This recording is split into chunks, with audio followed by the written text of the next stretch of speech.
Você é muito bem-vindo. Está aqui hoje conosco. Você que também nos acompanha em casa. Que o Senhor possa ministrar o seu coração. Que Deus possa mudar a sua vida para melhor. Irmãos, nós estamos em uma série de mensagens que se chama Mais do que Feliz. Quantos precisam ser mais felizes? Eu preciso de mais, irmãos.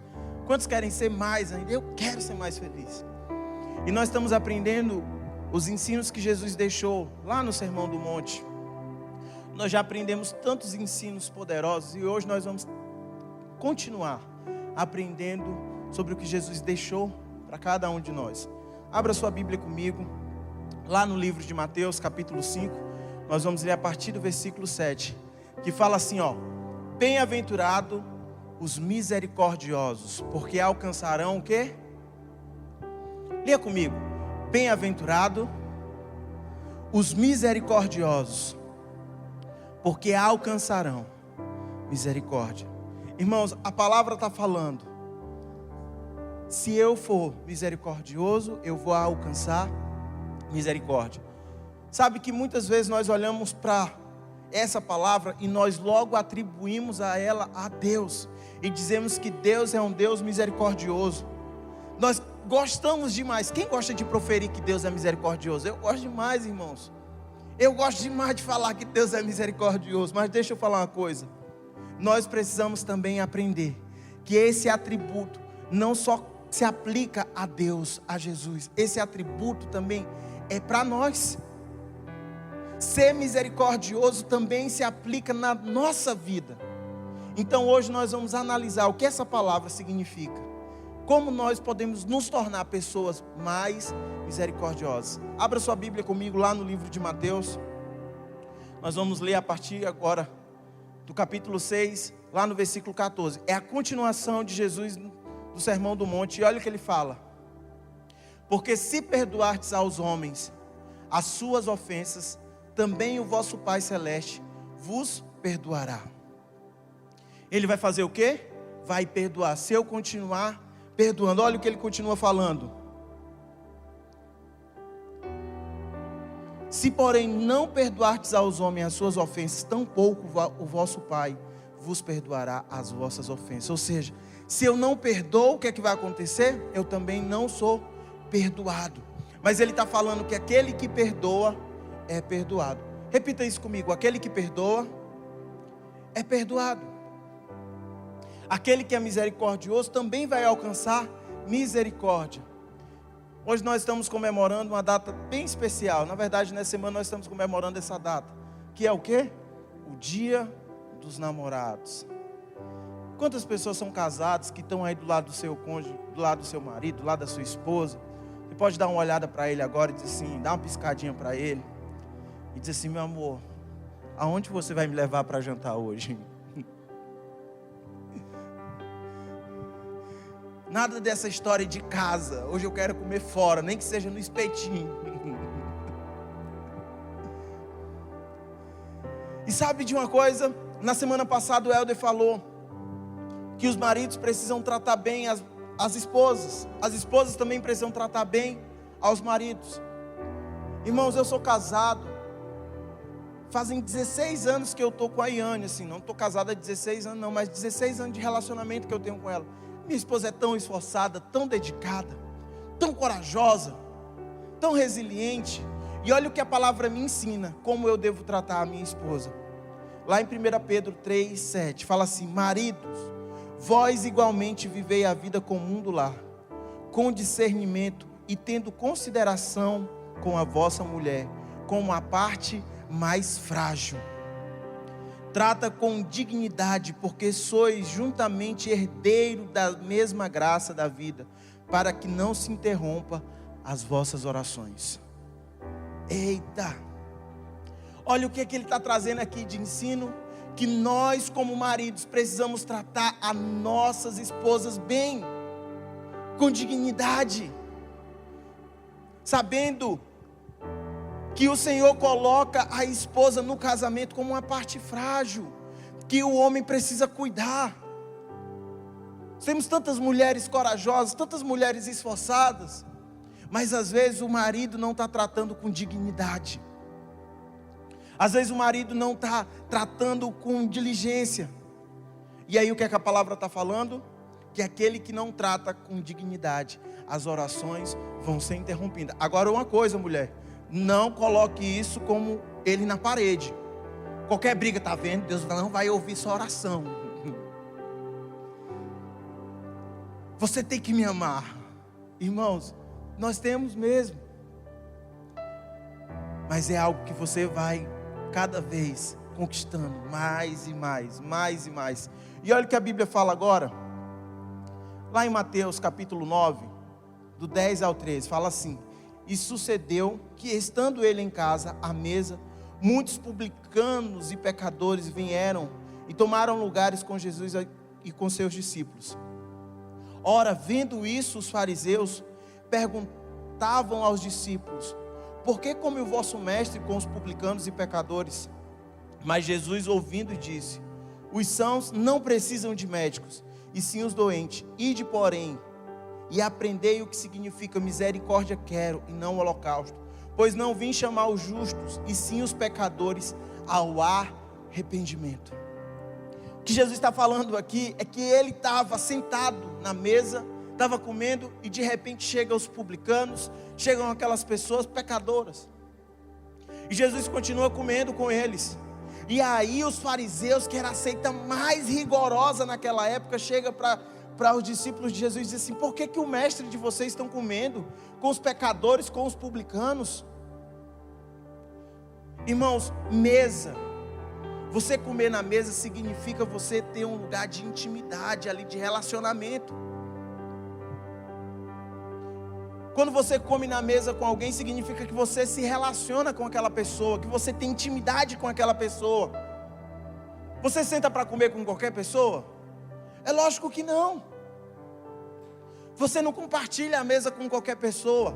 Se você vai num canto almoçar, e lá é um restaurante self-service, e lá tem várias mesas, você fica desacanhado em sentar na mesa, em comer com aquela pessoa que você não conhece. É assim ou não é?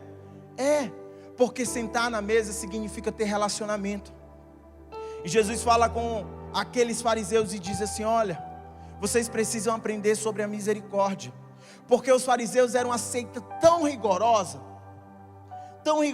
que eles acreditavam que a pessoa nascer doente era uma casta, ou seja, é porque alguém tinha pecado. Se alguém nascia doente, se alguém nascia aleijado ou então cego, ele logo atribuía que era por causa do pecado. E na verdade não era. É porque eles eram duros de coração. Eles eram duros. Então, irmãos, a importância de ser uma pessoa misericordiosa. Ou seja, eu preciso ser uma pessoa misericordiosa. Os fariseus estavam exercendo uma figura dura, sem misericórdia nenhuma. E olha o que Jesus fala, agora lá em Mateus 23, do 23 ao 24, fala assim: ai de vós, escribas e fariseus, hipócritas, porque dais o dízimo da hortelã, e do entro e do cominho, e tendes negligenciado os preceitos mais importantes da lei, a justiça, a misericórdia e a fé. Deveis, porém, fazer estas coisas, sem omitir aquelas. Guias cegos, que coais um mosquito e engole um camelo. O que é que ele está falando assim? Olha, vocês têm dado do dízimo, vocês têm dado do melhor, mas vocês têm negligenciado a justiça, a misericórdia e a fé. Vocês têm coado como se fosse uma peneira. Vocês têm coado um mosquito, mas têm engolido um camelo. Irmãos, nós precisamos exercer a misericórdia na vida das pessoas. Nós precisamos exercer a misericórdia na vida do outro. Eu vou alcançar a misericórdia se eu for uma pessoa misericordiosa. Fale isso para você mesmo. Eu vou alcançar a misericórdia se eu for uma pessoa misericordiosa. Irmãos, nós vamos alcançar a misericórdia se nós nos tornarmos pessoas mais misericordiosas. Quantos desejam ser mais misericordiosos? Eu preciso, irmãos, de verdade. Se a resposta então for sim, eu quero falar algo com você. Olha o que a palavra fala lá em Tiago, capítulo 2, 13, assim: porque o juízo é sem misericórdia para com aquele que não usou de misericórdia. A misericórdia triunfa sobre o juízo. Ou seja, ele está falando aqui, porque o juízo é sem misericórdia para aquele que não agiu com misericórdia. Mas aquele que age com misericórdia vai triunfar sobre o juízo.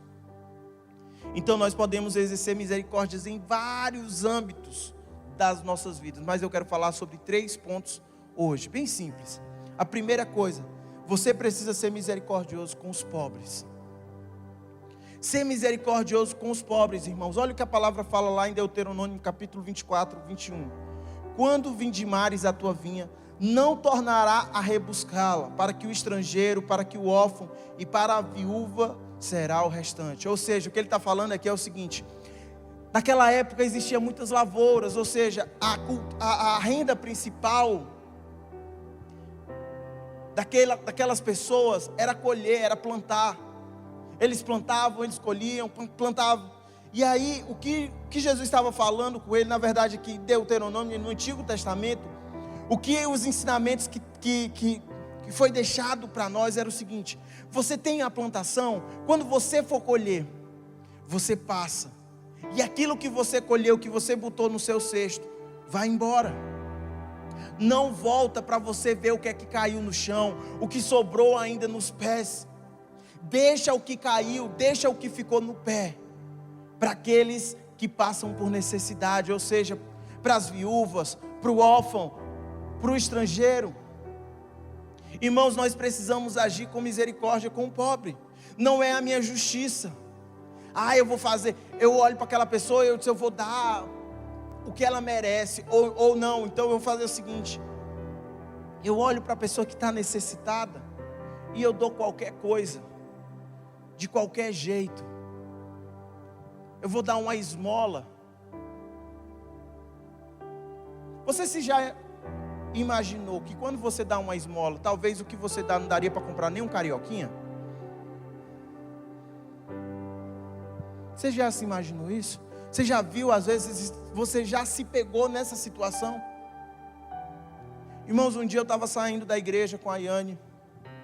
Nós morávamos um pouco mais distante, ali para o lado do Monte Negro. E quando nós fomos para casa, já era bem tarde. Mas aqui perto tem uma lanchonete que é muito legal, que se chama Chefe Gera. Se você não for lá, eu te convido, vá. O caldo de cana é de graça. Não estou fazendo propaganda, mas depois vou cortar esse vídeo e vou mostrar que eu pegar patrocínio com ele. Estou brincando. E lá é legal, porque você chega, compra o salgado e ainda ganha o caldo de cana, de graça. E aí, eu saí da igreja, né? Eu disse assim: rapaz, eu não tenho muito dinheiro, mas o dinheiro que eu tenho dá para mim ir lá com a Yane, a gente vai comer o salgado e tudo. E é um caminho completamente oposto do nosso, que nós íamos para casa. Mas sabe aquela coisa quando fala? E nós somos, irmãos, quando a gente chega num sinal, próximo a Canaã, a gente olha um carro. Pense num carro acabado. O carro é aquele carro velho, antigo mesmo assim, acabado. E tinha quebrado o trambulador do carro, caixa de direção. O cara lá estava já desesperado, estava cheio de coisa em cima do carro. E a gente podia ver a aflição na cara daquelas pessoas. E na mesma hora Deus falou comigo e disse assim: dá o dinheiro que vocês têm para eles. Eu disse: meu Deus, o meu salgado, o meu caldo de cana, Senhor. O caldo de cana só é de graça se eu comprar o salgado. E Deus falou com a gente assim: dá o que vocês têm para ele. E eu disse: meu Deus. Irmãos, e a gente sem hesitar, nós pegamos o dinheiro que nós tínhamos e nós baixamos o vidro e disse assim: olha, Deus mandou entregar para vocês. Irmãos, era nítido o sorriso no rosto daquelas pessoas, porque o reboque estava chegando. E talvez eu fique imaginando, eu não sei, eu não parei para conversar com eles, eu só entreguei. E sabe o que acontece? Eu fui para minha casa com a minha esposa, porque o meu armário estava cheio. Eu tinha mais do que suficiente. Eu preciso exercer a misericórdia na vida daquelas pessoas que precisam. Olha o que a palavra fala. Qual é o segundo maior mandamento? Isso aqui foi algo que Jesus deixou para nós. Amarás ao teu próximo como a ti mesmo. Amarás ao teu próximo como a ti mesmo. Você tem amado o próximo como a você mesmo? Você quer algo ruim para você? É lógico que não. E a Bíblia está me ensinando que eu preciso amar o meu próximo como a mim mesmo. Não há outro mandamento maior do que este. E olha o que ele fala também, o segundo ponto que eu quero falar com você. Você precisa ter misericórdia com aquelas pessoas que estão doentes. Fale comigo assim: eu preciso ser misericordioso com os doentes. A palavra do Senhor fala lá em Mateus, capítulo 25. Porque eu tive fome e me deste de comer.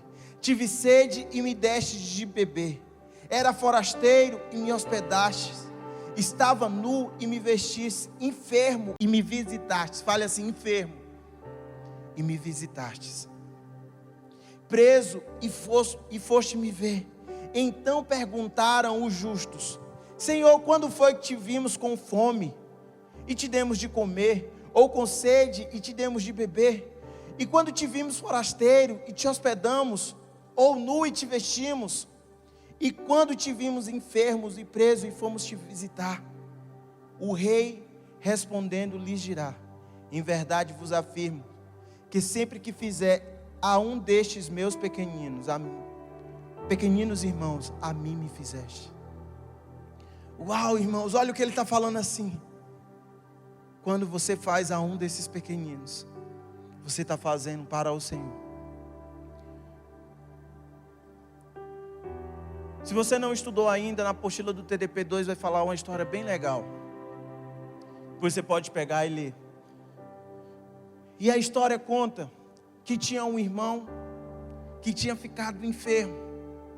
E ele tinha ficado enfermo, e aí ele passou todo aquele processo de recuperação em casa. Depois que ele já estava bom, ele procurou o pastor da igreja e ele disse assim: pastor, estou tão triste, estou tão decepcionado, pastor. Aí ele disse: por que, meu filho, você está decepcionado, triste? Ele disse: é bem simples, pastor. Eu fiquei tanto tempo em casa, enfermo, doente, e ninguém foi me visitar, pastor. Ninguém me ligou, ninguém foi na minha casa saber como eu estava, ninguém me procurou saber como estava a minha pessoa.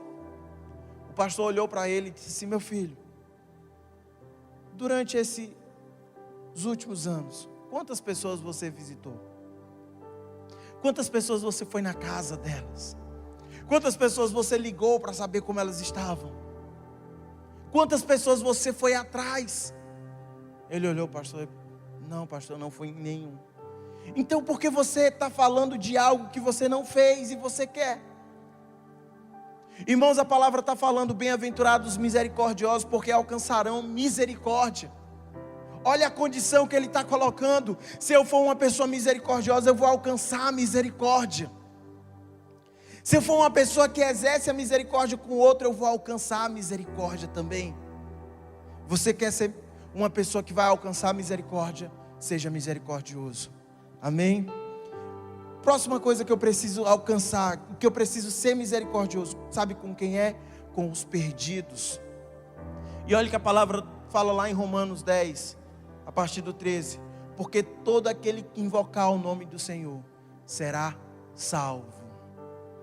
Todo aquele que invocar o nome do Senhor vai ser o que, irmãos? Salvo. E olha o que ele fala aqui, ó: como porém invocarão aquele que não creram? E como crerão naquele que nada ouviram? E como ouvirão se não há quem pregue? E como pregarão se não forem enviados? E como está escrito: quão formosos são os pés daqueles que anunciam as boas novas.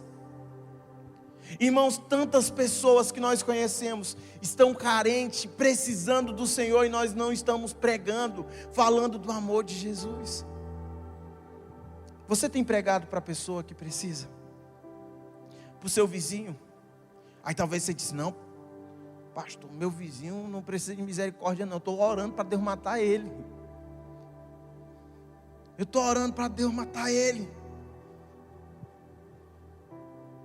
Meu irmão, tenha misericórdia dele. Ele vai se converter e parar de botar os brega.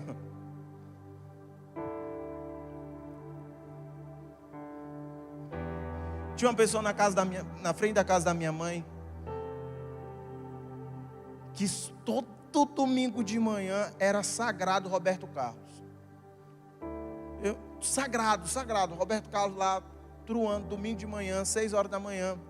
Eu não sei porque, sempre que é pela manhã no domingo tem Roberto Carlos. É uma cultura que tem muitas pessoas. E aí eu disse: Senhor, muda, Senhor, converte essa pessoa. Senhor, muda, Senhor, converte essa pessoa. Senhor, muda, converte essa pessoa. Sabe o que aconteceu? A pessoa se converteu. Irmão, eu não sei se foi pior.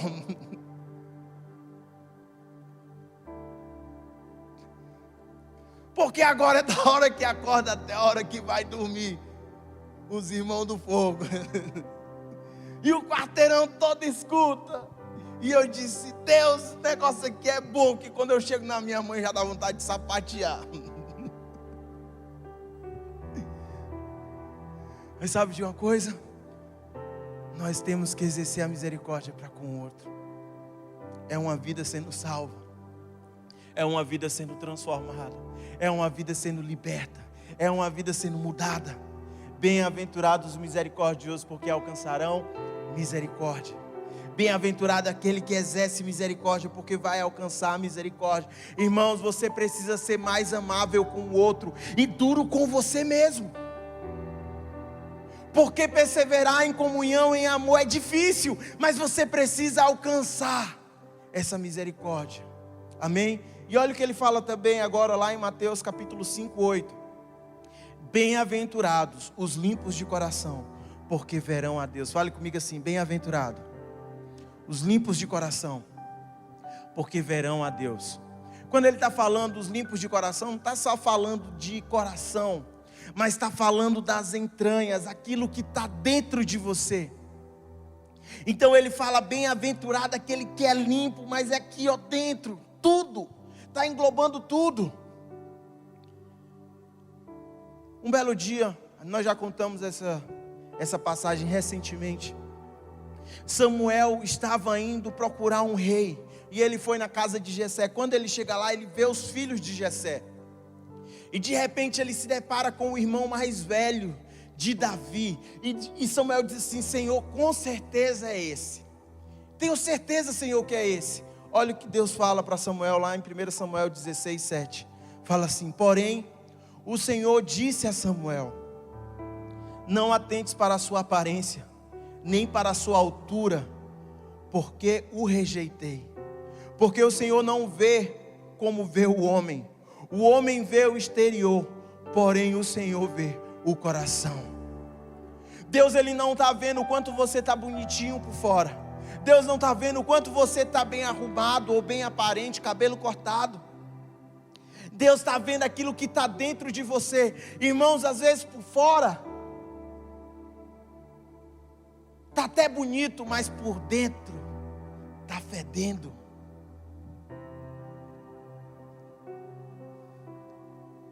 Como a Yane falava, a Yane diz que o forno já falava isso: aquilo que queima por dentro vai cheirar por fora, é o forno. Aquilo que vai queimar dentro da pessoa, aquilo que está dentro da pessoa, vai cheirar por fora. Então às vezes a pessoa está vivendo uma vida legal, uma aparência bacana, mas dentro está vivendo imoralidade, mentira, corrupção, está vivendo tantas coisas feias, está vivendo tantas coisas que têm afastado você do Senhor. E irmãos, quando a Bíblia está falando bem-aventurados limpos de coração, porque verão a Deus, isso com certeza nos traz um aspecto de santidade. Nós precisamos viver uma vida de santidade, separado para o Senhor. E agora, como porém eu posso viver essa vida de santidade? Ou como eu posso tratar isso dentro de mim? Se eu não tenho vivido ainda, se eu tenho me afastado, ou então se eu tenho sido uma pessoa que não está ainda completamente nos caminhos do Senhor. Olha o que a palavra fala lá em Tiago 4, do 9 ao 10. Ele fala assim, achegai-vos a Deus, e Ele se chegará a vós outros. Purificai as mãos, pecadores, e vós que sois de ânimo dobre, limpai o coração. Afligi-vos e lamentai e chorai, converta-se o seu riso em pranto, e a vossa alegria em tristeza. Humilhai-vos na presença do Senhor, e Ele vos exaltará. O que Ele está falando? Se achegue a Deus, e Ele se chegará a vós outros. Se achegue a Deus, e Ele vai chegar a você. Feche seus olhos onde você está. Nós não estamos terminando essa pregação, mas feche seus olhos aí onde você está. Senhor, o que está dentro das nossas entranhas? Eu tenho vivido uma vida de santidade. Eu tenho vivido uma vida de pureza. Como o salmista Davi fala, Senhor, vê se há em mim algum caminho mau. Senhor, o Senhor me sondas e me conhece. O Senhor sabe quando eu me levanto e quando eu vou também deitar. O Senhor sabe de todos os meus pensamentos. Ainda que a palavra chegue na minha boca, o Senhor já sabia do que eu ia falar, Deus. Como está a nossa vida, Senhor? Como está o nosso coração diante de Ti? Eu tenho vivido uma vida de busca, de entrega. Senhor, não me deixa viver de aparência. Não me deixa viver, Senhor, com um coração sujo. Eu quero viver limpo porque eu quero ver a glória do Senhor. Como a canção fala, eu quero olhar na face do meu Criador. Eu quero olhar na face daquele que me amou primeiro. O Senhor me amou. O Senhor me amou, eu sendo ainda pecador. O Senhor me amou. Achegai-vos a Deus, e Ele se chegará a vós outros. Olha o que a palavra também fala lá em Tiago, continuação, só que agora Tiago 5, a partir do versículo 14. Está alguém entre vós doente? Chame os presbíteros da igreja. Irmãos, esse presbítero da igreja significa aquele que exerce a autoridade sobre você.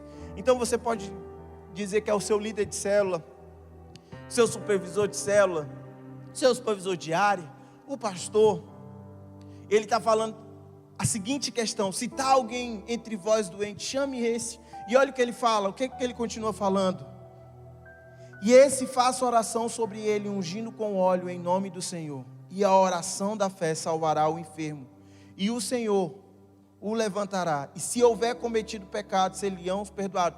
Ele está falando o seguinte: o presbítero, ou seja, aquela pessoa que exerce autoridade sobre a sua vida, você chamou e diz: olha, eu estou doente. Ele vai e ora por você. E se tiver cometido pecado, você conta para quem? Para aquele que exerce autoridade sobre a sua vida. E olha o que ele fala ainda: confessai, pois, os vossos pecados uns aos outros, e orai uns pelos outros, para seres curados. Muito pode, por sua eficácia, a súplica do justo. Então, irmãos, para limpar o nosso coração, nós devemos fazer algumas coisas. Primeira coisa que nós devemos fazer: nós precisamos ter uma vida de sinceridade com Deus nas orações. Fale assim comigo: eu preciso ser sincero com Deus nas minhas orações.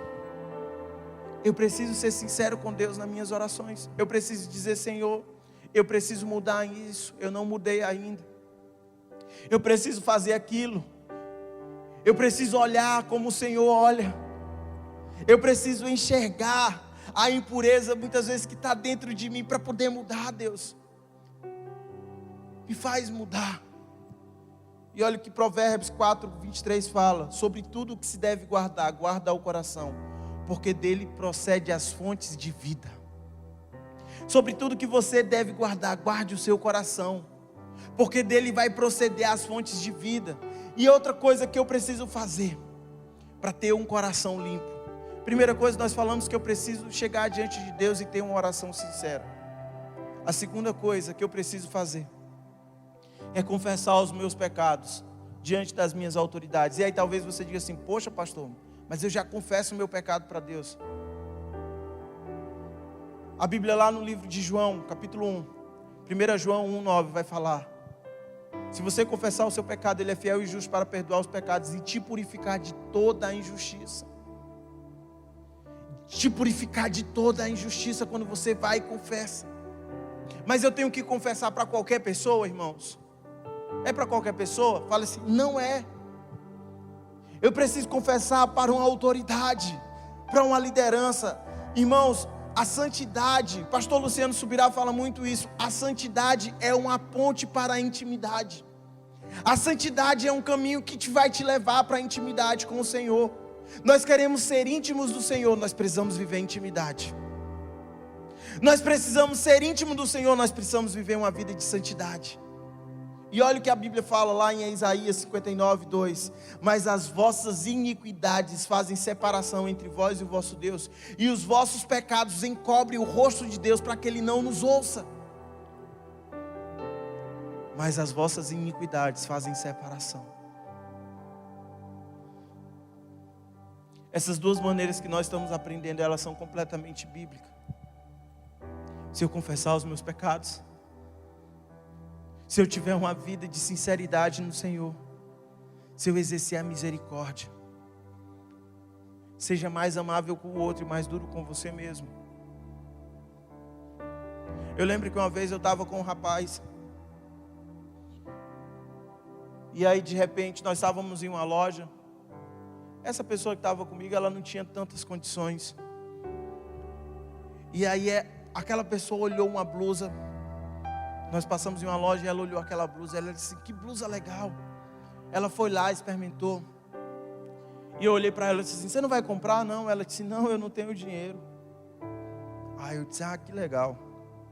E na mesma hora eu olhei para aquela blusa e disse assim: cara, talvez eu nunca me daria essa blusa, pelo valor, pelo estilo, pela maneira que ela é. Mas na mesma hora Deus falou comigo: compra essa blusa e dá para ele. Eu disse: Senhor, mas nem eu compro uma blusa desse valor para mim.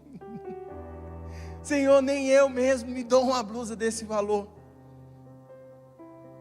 Deus falou comigo. E sabe, irmãos, eu fui lá, enquanto ele dava uma volta, eu comprei a blusa e entreguei para ele. Quando ele abriu a blusa, ele disse: nossa, isso significa que eu sou bom? De maneira alguma. Isso significa que eu quero estar sensível àquilo que Deus está falando. Porque muitas vezes nós queremos agir com o outro de qualquer jeito. Nós queremos proceder de qualquer jeito. Irmãos, o Senhor tem algo para você e para mim hoje. E as nossas orações de sinceridades vão quebrar coisas dentro de cada um de nós. Porque talvez você está falando hoje, dizer: Senhor, eu não sou misericordioso, me desculpa. Senhor, não dá não, Senhor. Tem certas situações que não dá para ser misericordioso, não. Senhor, não dá, o negócio está difícil. Mas quando você é sincero diante do Senhor, Ele vai te ajudar a vencer essas barreiras. Ele vai te ajudar a você se tornar uma pessoa mais misericordiosa. Sabe o que vai acontecer? Automaticamente seu coração vai sendo limpo. Ele vai te purificando. Ele vai te purificando, Ele vai te lavando, Ele vai te ajeitando. Ele vai dizendo: meu filho, minha filha, você tem jeito sim. Porque eu sou o seu pai, e como seu pai você tem a minha identidade. Meu filho e minha filha, você tem jeito sim. Porque as coisas velhas passaram e tudo se faz novo na sua vida a partir do momento que você me aceita. Meu filho e minha filha, as coisas funcionam sim para você. Talvez você não está exercendo ainda, talvez você não está fazendo ainda, mas a palavra do Senhor para você é que Ele vai te transformar de glória em glória, de glória em glória. Ele vai te transformar, como a palavra fala: a vereda do justo é como a luz no amanhecer, que vai brilhando, brilhando, brilhando até se tornar dia perfeito. Nós somos pessoas misericordiosas. Nós somos pessoas que vão viver uma vida de santidade com um coração íntegro e com uma vida pura diante dEle. Como a palavra fala lá em Salmo 24, do Senhor é a terra e a sua plenitude, tudo que nele contém, tudo que nela contém. Ele formou, Ele estabeleceu, e Ele continua falando assim: quem subirá ao monte do Senhor? Quem há de permanecer no seu santo lugar? E Ele continua falando: aquele que é limpo de mão e puro de coração, que não entrega a sua alma à falsidade, nem injura dolosamente, este obterá do Senhor a bênção que vem do Senhor. E sabe o que Ele fala para nós hoje? Levanta a porta a vossa cabeça, para que entre o Rei da Glória e possa mudar você. Ele diz: levanta a porta as vossas cabeças, para que eu possa entrar e possa mudar, possa lavar, possa transformar. Levanta a porta as vossas cabeças, para que a vida de misericórdia possa entrar dentro de você. Levanta a porta às vossas cabeças, para que o seu coração possa ser purificado, possa ser transformado, que a mentira vai embora, que o adultério vai embora, que a hipocrisia vai embora, que a prostituição vai embora, e que Ele te limpe. Porque é isso que Deus tem para nós. Fica de pé onde você está agora. Fica de pé onde você está. Feche seus olhos agora. Pai, nós queremos viver essa vida de intimidade, santidade, compromisso contigo, Pai. Exercendo a misericórdia. Exercendo a misericórdia, sendo amoroso. Como a palavra do Senhor fala, que o Senhor nos amou ainda sendo pecadores, nós devemos também dar a vida em favor dos nossos amigos. Nos transforma, Senhor, dia a dia. Nos transforma, Senhor, dia a dia. Nos transforma, Senhor, dia a dia.